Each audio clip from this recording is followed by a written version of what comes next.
My name is Jim Norris, and I'm the pastor of the Boone Grove Christian Church.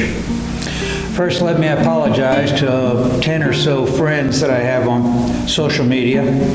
I considered this message so important that I tagged them in it, and so that I could piggyback on their content, on their contacts. So please excuse me for that. I also want to apologize for anybody who's watching this who does not live in Porter County, but we'll get to that in a minute. As I see it, the world is divided into three groups right now. The first group is the at-risk group. The second group is the not-so-at-risk group. And the third group is a little more complicated. Indeed, they belong to one of the first two groups, but they also have the added problem of having lost their jobs because of this virus. For these reasons, my church and I have started a project that we're calling Porter County Rescue, PCR. It has absolutely no affiliation with the Porter County government. It's just simply loving people, helping in the community, and that's all it is. You'll see a number on this screen that I want you to write down. First, let me tell you what, in my opinion, are the basic necessities of social hibernation. Food, water, housing, gas and electric. And I'm going to add here telephone service, because I think it's important that we stay in touch with our family and friends. If this program is going to work efficiently, I'll need 4 groups of people to help me. You will undoubtedly fall into one of these groups. First, we'll need an army of not-so-at-risk folks to call that number below and volunteer to be a part of our team. You'll then be paired up with somebody in the at-risk group, and your job simply will be to get their groceries or to run necessary errands like pharmacy runs. These volunteers will be coached in practicing social distancing and, as much as possible, precautions that we hope will keep all of us safe. The second group that I'd like to call this number are any attorneys who would like to donate some of their time to this project.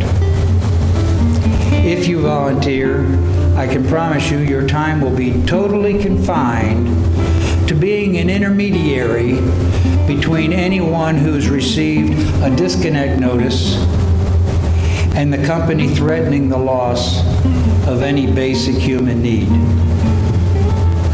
Frankly, I don't think that you're going to be busy at all in this category, simply because I've seen so many companies come forward so far and say that they'll refuse to send out disconnect notices to anyone during this pandemic.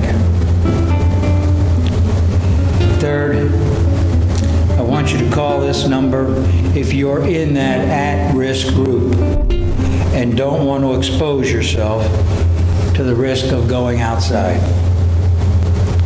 or in the general public. Our volunteers will shop for you, and they'll run other necessary errands as you need. Simply call this number and you will be helped.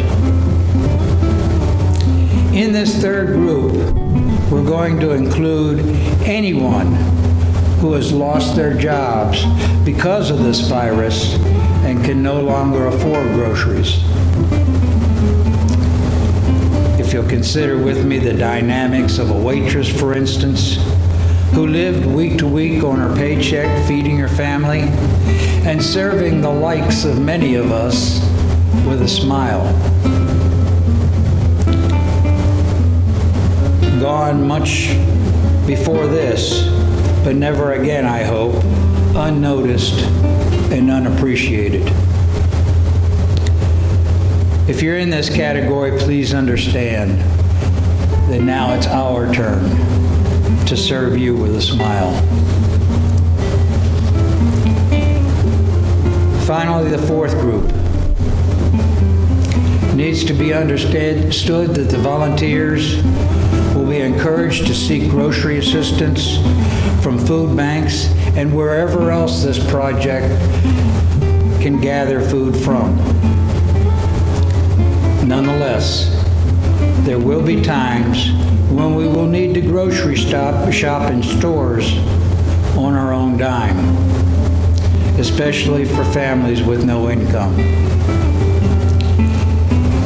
If this project is going to work according to my hopes, it's going to have to be funded. I will be funding the project until donations can start coming in. If you wish to donate to this project, please send your donation to the address on the screen.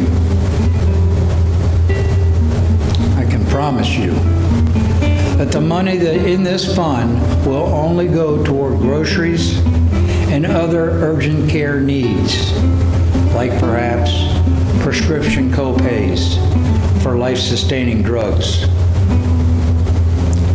I'll also make it a part of this project to reach out to all the pharmacies in the area and try to strike a deal with them.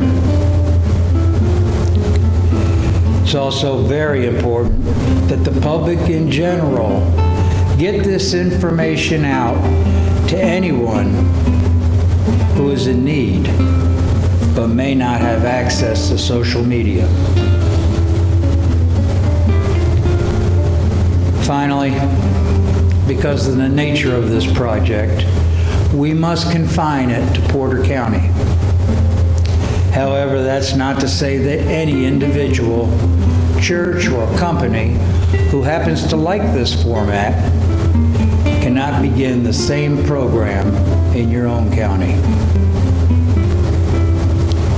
As I leave you today, please remember that I believe that we are not at the mercy of this virus, but rather we are at the mercy of one another. May the peace of Christ be with each and every one of you. Amen.